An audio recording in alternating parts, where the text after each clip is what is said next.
আল্লাহ রাব্বুল আলামিনের দরবারে তওবাতান নাসুহা হিসেবেই বিবেচিত হবে এবং এর ফলে জান্নাতের মতো মহাপুরস্কার লাভ করা যাবে।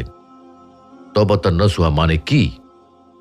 আল্লাহ তাআলা যে তওবাতান নাসুহার কথা বলেছেন তা দুইটি শব্দ মিলে গঠিত হয়েছে, তওবা এবং নাসুহা। তওবা শব্দের অর্থ হলো অনুশোচনা করা, ফিরে আসা, দৃঢ় সংকল্প করা।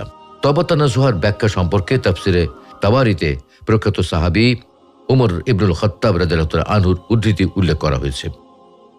তাবি নোমান ইবনু বশীর রহমতুল্লাহ আলাইহি বলেন, উমর ইবনুল খাত্তাব রাদিয়াল্লাহু তাআলা আনহুকে আয়াতে উল্লেখিত তওবাতান নাসুহা সম্পর্কে প্রশ্ন করা হয়। জবাবে উমর রাদিয়াল্লাহু তাআলা আনহু বলেন, তওবাতান নাসুহা হলো মন্দ কাজ থেকে এমনভাবে বিরত থাকা যে উক্ত মন্দ কাজ যেন আর কখনো করা না হয়।